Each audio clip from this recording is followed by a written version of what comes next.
special looking game in a series that both Alexander and I have really enjoyed. This game is called Traces of War, and the designer is Tetsuya Nakamura, and it's published by VUCA Simulations. So if you're not familiar with VUCA, they came on scene about 3 or 4 years ago. Aachen Crossing the Line, I think, was their first published game.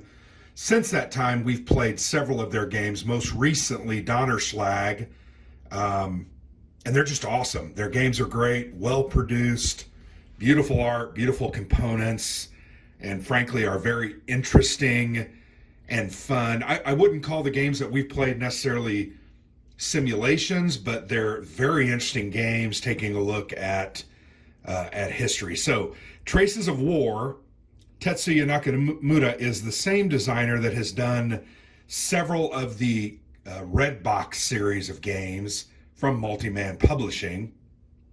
Recently, we played A Victory Awaits. That was a 2022 release on the East Front. I believe this game shares some elements of that system, if not uses that system, and I'm very much looking forward to it. One thing you'll notice is this is a 1-inch box. It's not a huge box. There's actually a lot of contents in it. We'll get to that here in just a minute. I wanted to flip over the box and show you the back. Here's a look at a sampling of what their counters look like. They are just phenomenal. I don't think they're flashy, but I love the look and feel of them. I love the presentation. I just think they really stand out very well. But Traces of War it's a 2-player game that looks at Axis and Soviet battles on the East Front after Kursk from August of 43 to March of 44. So that's kind of the time frame and history. There are 2 paper maps, lots of counters, 303 of them, a couple of player aids, a solitaire track sheet. It does say solitaire suitability is high here on the bottom. I need to read through the rules, obviously. Patrick Gebhardt and Leonard Lindbach are the developers. Artist by Patrick. Graphic artist is Pablo Baserki. Looks really great. I just love their boxes, and I love the way that they present their games. So let's go ahead and crack it open. And these boxes, if you could feel them, they're really sturdy. You could stack games on top of each other for days if every game had boxes this thick. So the first thing we find is the rule book. It is a full color rule book, as you can see. Let me open that up. Page-wise, it is, and there's a lot of historical notes. It looks like it's 13 pages with a 2-page historical note, designer note, and then a little bit about the history, which is very cool. But you can see lots of great graphics that help you understand the game with principles they're trying to teach. This game is chit pull. You can see here there's Soviet chits, and then the Axis chits that are going to be pulled. Here's the sequence of play listed here in the rule book. Not an overly dense rule book. I think you're going to be able to get through this in an hour, kind of reading through it. We found the rule books are very clear and very well done. So I really look forward to digesting this and getting this one to the table this year. All right, so now you can see the 2 6-siders, fairly standard, a black and a red. Here are the maps, and they're not paper. I made a comment about them being paper. These are a form of canvas. Now, they look like paper, but they almost have a very canvas map type feel. Let me go ahead and open these up, or at least open one of them. And there are 2 of them, and they're big maps. They just look really great. They feel great. The texture to them is very, very interesting.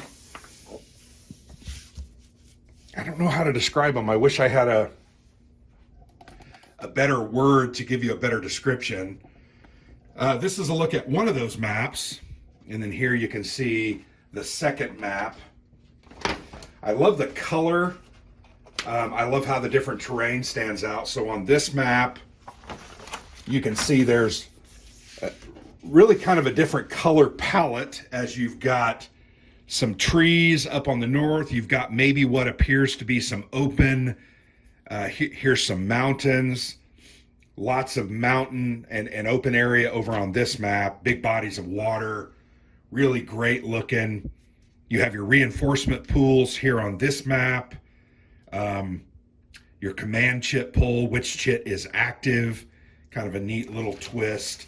Here's the turn track, and then you see the same thing there for the Soviets, but here's the turn track there at the bottom. Looks like there are 8 turns. And then you have a victory point track here as well. Really nice looking maps. I'm going to pull one of these up and just give you a better, I mean, it looks like a command map that someone's kind of taken some notes and circled some points and written numbers. I really like the style. I think it looks great. There's those mountains and hills that I was talking to you about. So frankly, looking at this map, this is going to be a very foreboding campaign. It's going to be hard to dislodge the Soviets off the East Front, so we'll see. I'm sure this is a very, very challenging situation for them. Look at those gorgeous maps. The next thing we'll go ahead and look at here, I'll throw the rules out there. They've got this little board, and I think this might be the solitaire board that it mentioned on the back. But frankly, it looks very similar to this turn track. I can't see a whole lot of difference there, but that's a nice little, and this is a thick, almost like a mounted map board type of material. Very interesting and unique. Here are the player aids, and if you've played a VUCA simulations game, these are thick player aids. I mean, these are like cardboard, very, very thick cardboard. So you have a couple of player aids here, player aid sheet A, and then you have player aid sheet B. So they have, and they're dual-sided. You can see they have things like the CRT. This says negotiation points, Luftwaffe reorganization, and OKH command chits.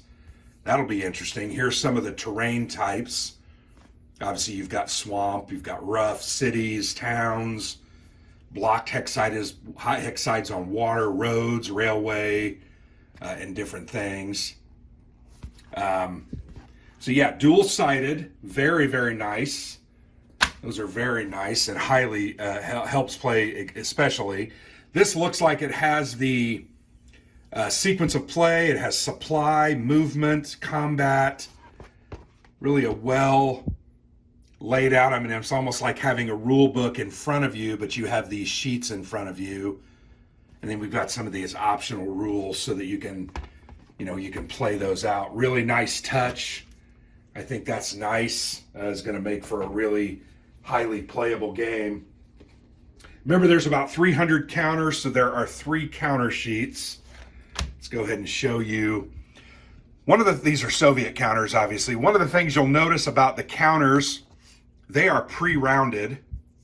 Very nice gray core counters, pre-rounded. Like the colors. I think the numbers are big to read. Make it very easy to play. Donnerschlag was a lot like this. We found that game to be very highly interesting. These are very interesting. I'm not sure what they are. They look like, for lack of a better word, Blitzkrieg or, well, it's 8th Army, so maybe these are the chits that you end up pulling. Not really sure. But yeah, really nice looking counters there. I think they're great. Different formations. You can see the 28th Guard versus the 25th Guard. One's kind of a greenish, the other's kind of black or gray. Very well written looking counters. Great. You flip them over, there's their reduced sides. So definitely there. Here's some of the German counters. Once again, you can see the formations, the different unit types. They use NATO symbols. I'm a fan of NATO symbols. I like them. But then on their armor, they use these silhouettes, and I think that's a nice touch. So really nice looking counters. There's a look at those round counters those appear to maybe be your chit pulls that you're activating. And that's why, if I look at this, the active chit is round, because that's going to fit right there. Hey, look at that. Great connection and design for the graphics. Very well done. Here's a couple of administrative counters out of supply, obviously control, different DRMs. You've got -2 DRMs, you've got Soviet control markers, CPs controlled, victory points, and then some of the other units. Very interesting look. Very interesting look to the game. There's a game turn and a victory point. Yeah, really looking forward to this. This to me, very similar to Donnerschlag. I get the same feel from this game as I did from that.